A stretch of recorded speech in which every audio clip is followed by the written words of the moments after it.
I'm Benjamin Anthony of the Miriam Institute. I'm born and raised in the UK, moved to and live in the State of Israel, had the high privilege of serving in the Israel Defense Forces, and I've lectured about my military experiences throughout the English-speaking world. This is my TV show, Israel Outside In.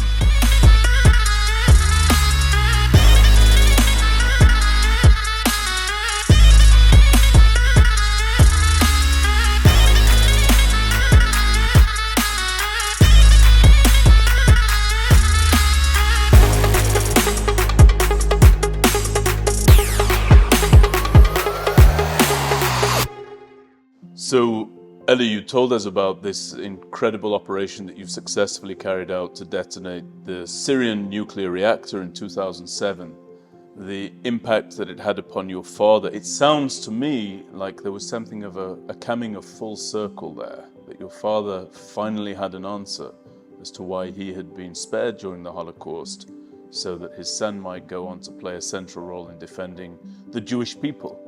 And this story of the Holocaust and the Nazis, it looms large in your career. There is a moment, for example, I'll take this first. There is a moment where there is a notion, an idea floated about the Israeli Airforce doing a flight over Auschwitz.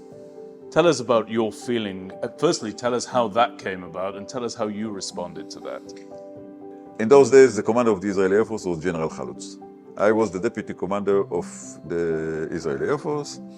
And one day, Chalutz came with an invitation from the Polish people, the Air Force of the Polish people, that they would like to invite us to participate in an air show in Warsaw, Poland. Mm-hmm. Honestly, we didn't want to participate. A lot of headaches. But then came a base commander named Eshel, General Eshel, Tel Nofer's base commander, with an idea. Let's participate in the air show, and we'll fly over Auschwitz. Very symbolic flight, means a lot to all of us. And then General Chalutz decided that we are going to fly. General Eshel took the formation of 4 F-15s, Poland, and General Eshel and me talked almost every day. We didn't care about the air show in Warsaw. The only thing is the flight over Auschwitz. Then he said to me, no, the Polish people do not allow us to fly over Auschwitz. They call this area a peace area. Sure, all of us understand what kind of peace we are talking about. So we decided that Eshel will try to do all he can do with the ambassador, the authorities there, and I will try to do what I can do with the commander of the IDF and the Minister of Defense to get a permission. We didn't succeed. We didn't succeed. Then they had to come back. We talked. And General Eshel told me, they do not allow us to fly in low altitude over Auschwitz. They only allow us to fly in very, very high altitude. That means nothing. I told him, Eshel, the last time the Polish people told us what to do was 65 years ago. I trust you. Do what you have to do. It means fly in low altitude. And if they have complaints, they can call me.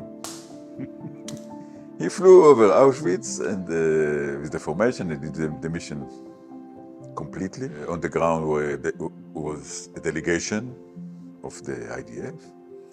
And when I was done with my job, I decided to give this picture, frame picture, to all the commanders, the units, the squadrons in the Air Force, the commanders of the IDF, the commander of the Mossad, the Shabak, the Minister of Defense, the Prime Minister, and the President. And on each and every picture, I wrote with my own handwriting, the Israeli Air Force over Auschwitz, on behalf of the State of Israel and of the Jewish nation. Remember, never forget, rely only on ourselves. By the way, did you hear something from the Polish people? No complaints. No, me neither. By the way, they can still call me. It's okay. It's an incredible story. Now, there's another story that we have, which is that the President of the State of Israel, Shimon Peres, invites you to have dinner with the president of Hungary. And again, it goes right back to your father, right back to your history. Why did he invite you specifically, and how did you respond to that invitation? When I was the commander of the Israeli Airforce, I got a lot of invitations to participate in a lot of events in Israel and abroad. Honestly, I just do not like events. I prefer to talk with you much more than to be in the most fantastic event in Israel or abroad. So I had an agreement with my secretary. Every time I got an invitation, she should say, Shkedi is very busy, has a lot of work to do. Unfortunately, he will not participate in this event. Anyhow, one day she came to me and she said, President Peres would like to invite you to a dinner with him and with the president of Hungary. Probably he knew something about Hungary and the history of our family, and probably not, because a lot of events. I told her the regular way, Avital, she was a very nice and smart lady, saying the president that I'm very busy, I will not come. Okay, she went out from the room. After a couple of weeks, she came to the room and we talked about the coming week. And she said, this day you are eating dinner with President of Hungary and with President Peres. I told her, didn't I ask you to cancel it? She looked at me, smiling, and she said, I thought you were doing a mistake. I didn't cancel. To me?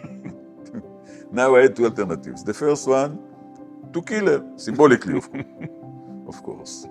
And the second alternative is to listen. Maybe she is right and I'm wrong. I listened and I realized that probably she's right and I'm wrong. I should participate in this dinner with the president of Hungary. But I told her, call the president's office and tell them that I would like to bring my father with me. Okay, she went out from the room. After a couple of minutes, she came back, shining. Yes, of course. President Peres would love to have your father in this dinner. Now I had the problem with my father. I called my father and told him, Abba, Father, you have an invitation from President Peres to eat dinner with him and with the President of Hungary. If you come, I will join you. He didn't know my father, not a word. Not a word. After a couple of seconds, he said, I will come. Okay, the day arrived.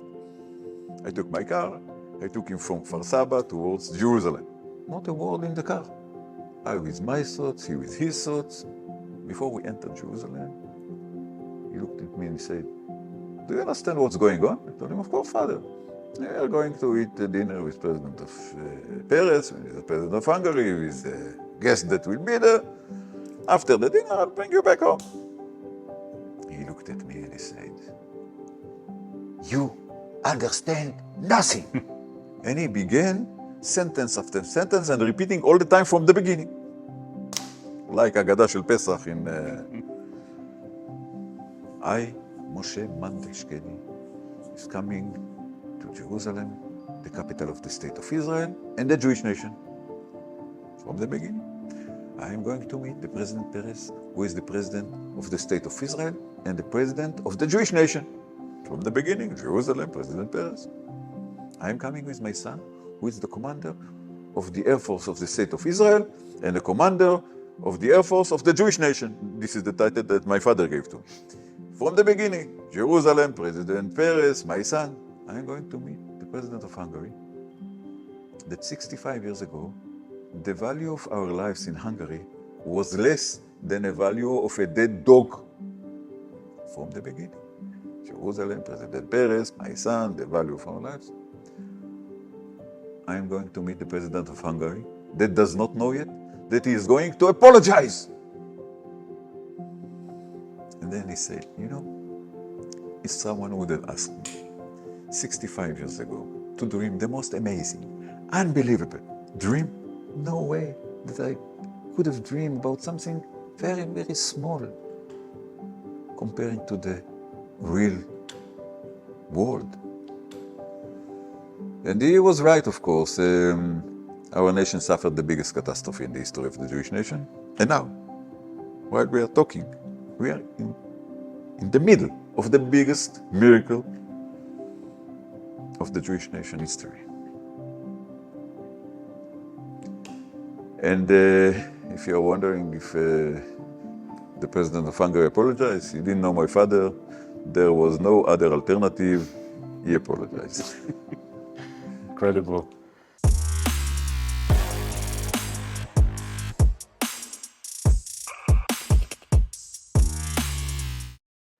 So I want to shift gears now, and I want to talk about listening to others and also understanding when you're getting bad advice, right? So there's listening and understanding that the advice is good, and then there's listening and understanding that the advice is bad. And for that, I want to actually bring into the frame, you've just published, when I was here with you, you showed me this book that you've published, which the title is Why, Who is Michael? And you wrote this during COVID. It's a bestseller here in Israel. It's paperback. It's being translated. There's an audio version, which you've read in your own voice, which I'll certainly be listening to as well, but I will be reading this. And it speaks about some advice that was dispensed to you that you completely refuted, totally rejected. And I want you to tell us the story of how you got to this phrase, why, who's Michael? I think that there is something very important that related to the Air Force before the story, the precise story. What are the three elements that create the Israeli Air Force so good? And it's really a very, very, very good organization if you compare it to organizations in Israel and abroad. There are three elements. The first one is obligation. Deep, deep, deep obligation to what you're doing. You invest all you have, your mind, your spirit, your efforts, your whatever. The second thing is belief. If you do not believe, the chance that you are going to succeed is 1 big 0. Think if you know one that does not believe in himself that succeeded. I do not know even one. If you believe, it does not mean that you are going to succeed, but at least you're on the right track. And in the Air Force, we believe that we have a mission, we have to do all we can do in order to do it with deep obligation, but we believe that we can, and according to the history of the Air Force, you can understand that most of the time we succeeded. And the last thing is, let's say this is the secret of the Air Force. What is the secret? Is the culture of the Air Force, the base of this culture, the basic thing of this culture is calling debriefing. What is debriefing? Debriefing has 2 points of view. The first one, if something went wrong, you do not blame anyone but yourself. And the second thing is the steps of debriefing. Debriefing is a process of continuous studying, not investigation to kill someone at the end, but continuous studying if you succeeded and if you failed. What are the steps? The first one is to put a mirror in front of your face and to say, what was the truth? What happened? Even it's very, very ugly and very tough for you to say it. Say it. Second thing is to say, why did it happen?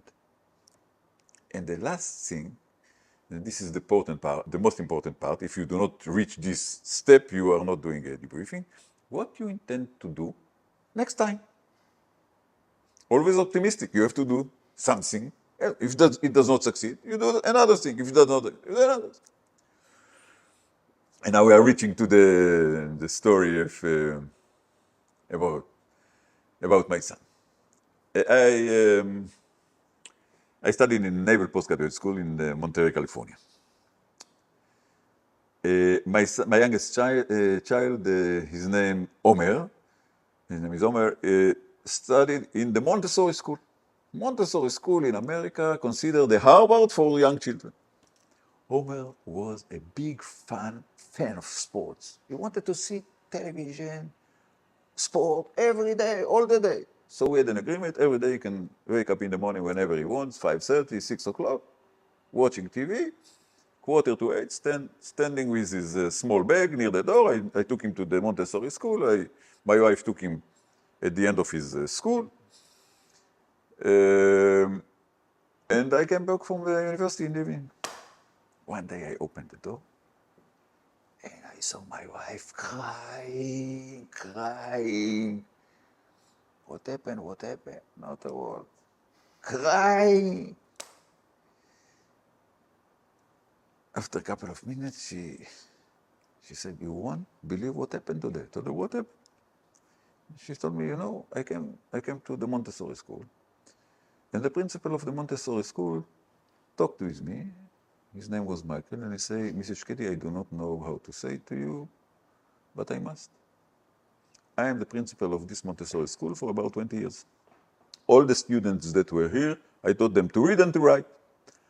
I tried all the methods of the Montessori school on your son, Omer. He does not read and he does not write." Crying.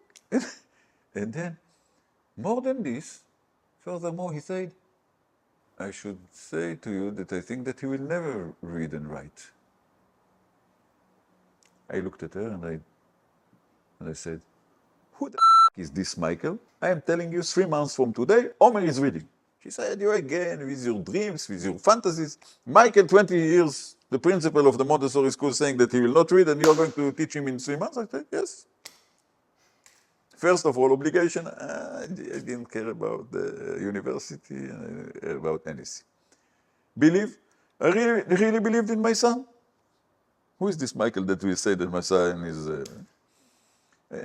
and I did a debriefing. And do you remember that he was a big fan of sport? In those days, he was a big fan of a soccer team in Israel. The name was Maccabi Haifa. Mm-hmm. In those days, Maccabi Haifa had a great scorer. His name was Alon Mizrahi. And his nickname was the Airplane. We got newspapers from paper. They sent us to the United States, no internet in those days. And I told Omer, I just don't care about my university. I just don't care about Michael. You only have one mission per day.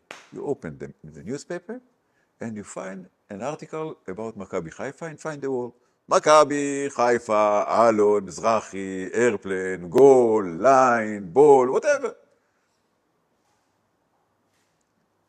3 months from the time that Michael said that Omer will not read, he read Hebrew newspapers in Hebrew. And I'm thinking to myself, what would have happened with Omer if I would have believed to this Michael? Since then we have a famous saying in our family, every time that someone is telling us that we cannot do something, who the is Michael? And go for it. And furthermore, Omer became an officer and a pilot in the Israeli Airforce. Not bad for what Michael thought about. Incredible story. Another incredible story. And this is now the title of your book that you've written. And I just want to conclude with one final question for the purpose of this interview. You've been a commander, you've been a parent. What's the difference between being a commander and being a parent, Eli?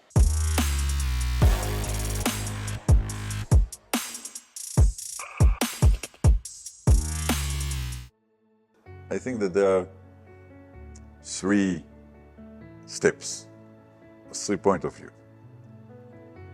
Parent, teacher, and commander. Not only parent and commander. And in a way, there are some things that are very similar and some things that are not. I think that the most important part when you are a parent, you have to think how to have your children as a good human beings.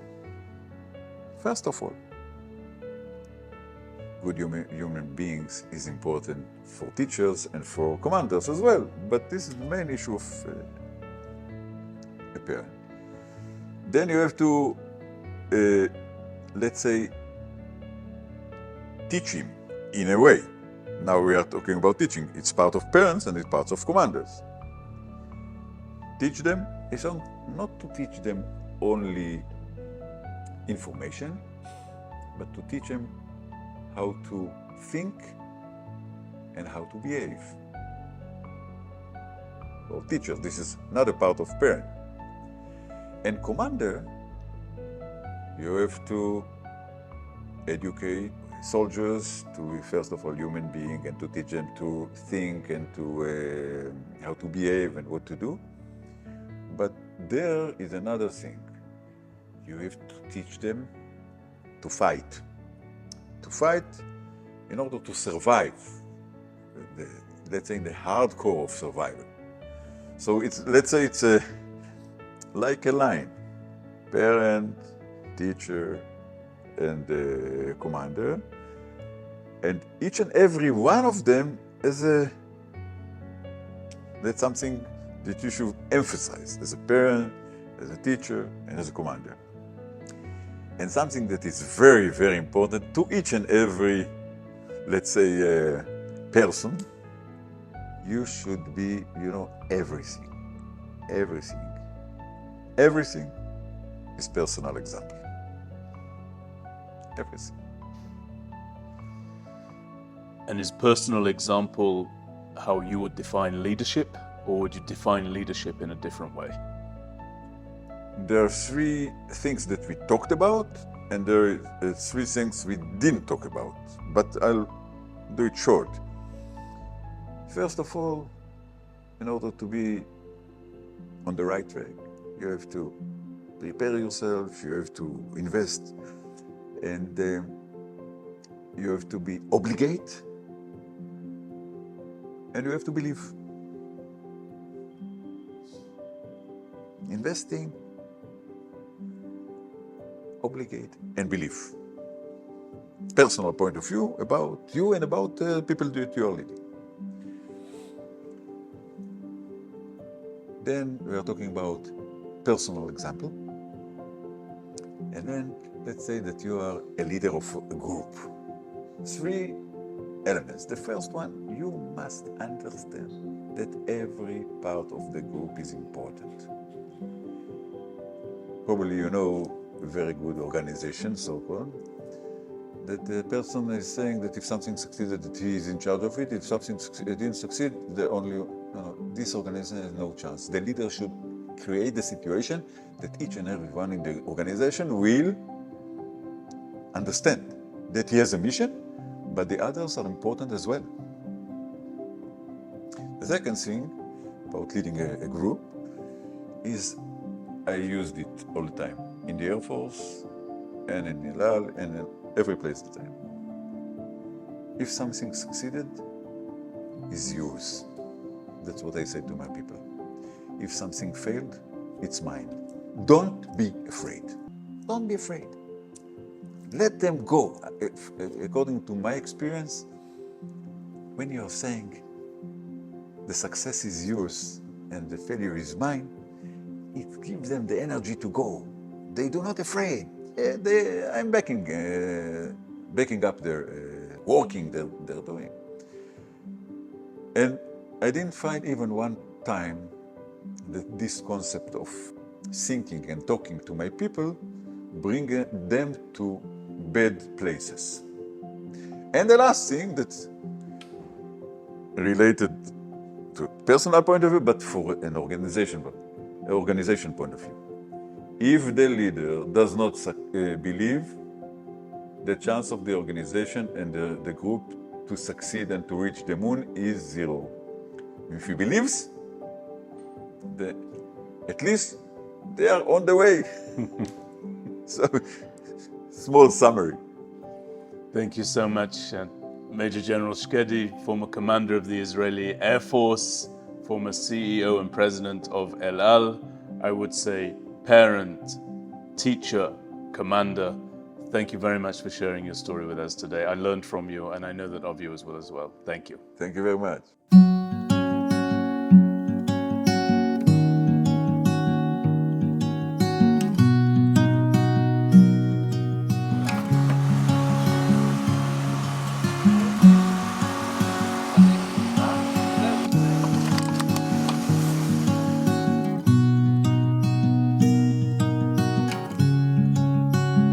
Hi everybody, so we've just concluded that incredible interview with Major General Eli Shkedi, the former commander of the Israeli Air Force, who was responsible for the operation to destroy the Syrian nuclear reactor in 2007. And what we learned from that was that Shkedi was informed in no small part by the story of his dear father, who himself was a survivor of the Holocaust. And I've come here to this incredible place to digest that interview. Right here in Ben-Shemen forest, there is something of a food truck rodeo that has sprung up. Israelis come here every weekend to cut loose from the grind of the week that's just been. Here they cycle, they off-road motocross, they go jogging and hiking and biking and running and everything.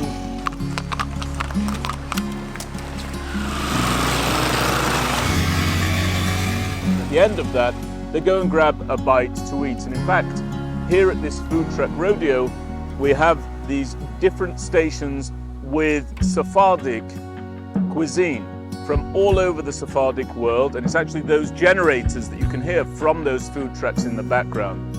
So here I have a selection. I've got the barekas. The barekas are a Sephardic pastry. You can have barekas that are filled with potato or with cheese. Very important to always order the cheese option, in my opinion.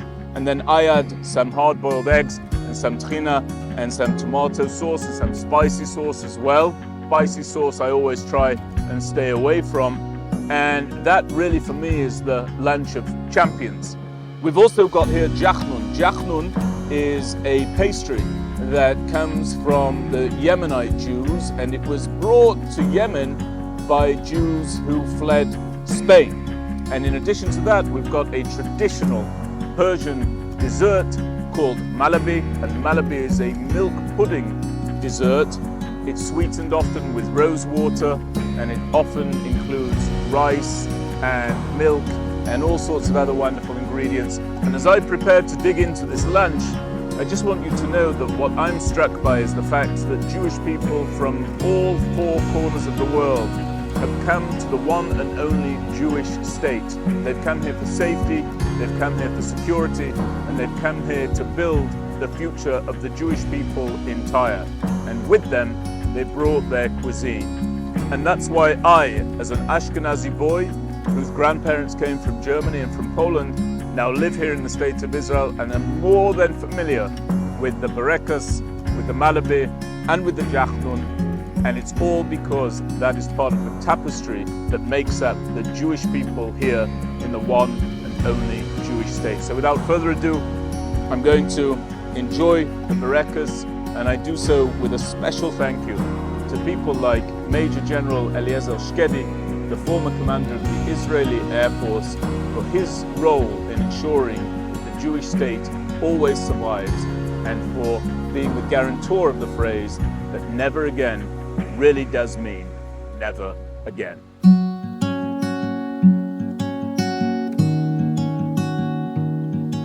Oh, it's great stuff. Remember, if you're presented potato or cheese barekas, always get the cheese option.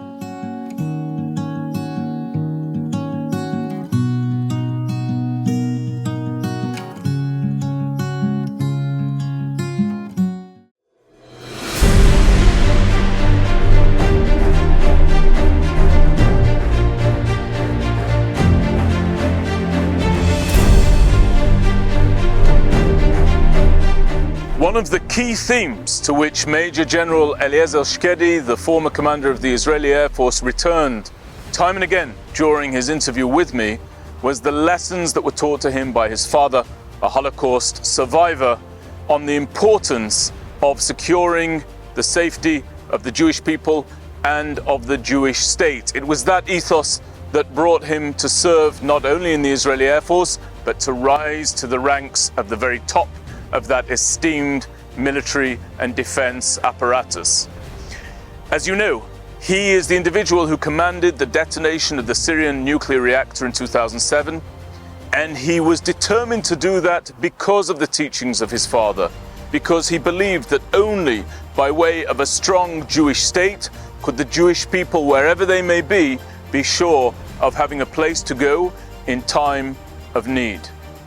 And it's because of the importance of the themes of the lessons of one's father that I've come here today to this memorial, to this site, which is a memorial to the 100,000 Jews of Zagłębie in Poland who were murdered and destroyed by the Nazis during the course of the Holocaust. In 1942, that 100,000 strong community was moved into the ghetto. In 1943, the liquidation of the ghetto began. Now, there was something of a limited uprising, a heroic uprising by the Zob, the fighting Zionists there inside the ghetto. But ultimately, despite their best efforts, they perished at the hands of the Nazis. Shortly thereafter, the dreaded selection process took place at the hands of the Nazis, and some 12,500 Jews of Zagłębie were sent directly to Auschwitz to be eliminated because they were deemed unfit and incapable of doing any work. The rest were sent to labor camps and perished during the course of their forced toil at the hands of that dreadful regime. Now, this site is on Route 443. It's the road that connects Tel Aviv, where Major General Shkedi lives, and Jerusalem, the capital of the Jewish state, the unified capital of the Jewish state. Halfway along that route is the city of Modi'in, and it's there that my parents live. It's to Modi'in that my parents made Aliyah, or ascended to live in the land of Israel. And whether it be by way of the teachings of Major General Shkedi's father to him, or by way of the teachings of my parents to me, what I'm reminded of here, and what I want everybody watching this to be reminded of, is that the Jewish people have but one home, one place under the sun, one country where they can be safe, where they can be secure, and where never again really does mean never again. And that place is the Jewish state of Israel. Tragically, here in the state of Israel, one never has to journey too far in order to find a memorial to those who perished during the horrors of the Holocaust. That's why you can see behind me the words Schol, remember, remember what was done to you, to us, the Jewish people, at the hands of the Nazis during the course of the Third Reich. If one looks to the left and to the right of themselves as they journey that route, they will find the wings of the planes that fought in the battle for Israel's independence. They will find remnants of the tanks that plowed the pathway to link Jerusalem. They will find memorials to those who fought, who sacrificed, and who dedicated all that they were and all that they had to the building up of the one and only Jewish state. And the lesson that I take from all of this is quite simple. The Jewish people have only ever been given half a chance in this world. But if you do give the Jewish people just half a chance, they will go out and they will build you an Israel. And it's absolutely glorious, it's absolutely incredible, and it's upon all of us always to remember that, to cherish that reality, and to take our part in the flourishing and furtherment of the one and only Jewish state.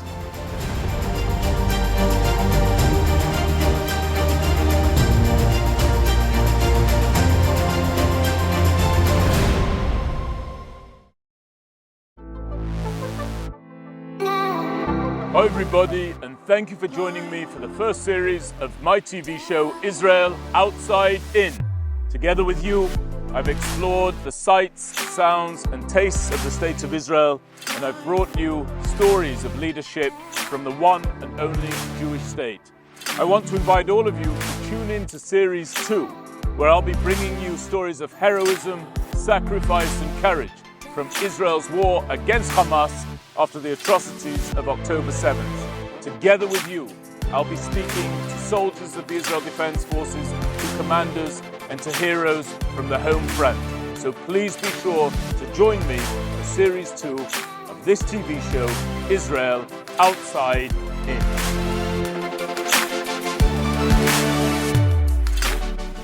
you're interested in investing in the next generation of Israeli and American leadership for the benefit of both countries and the relationship between the two, then please take the time to learn about and to invest in the Miriam Institute annual Israel Strategy and Policy Tour, or ISAP, as we like to call it. First off, I never thought I would be in Israel. When I saw that this was an opportunity, I put my name. We really got to see the entire country in 10 days, experience the culture. The Jewish culture was really impressive for me. Try to get people to love each other and not to hate each other. Really impressed by all of the different types of speakers we were able to hear. It's for cadets, future and current officers of the United States Armed Forces, including the Army, Navy, Air Force and Marine Corps.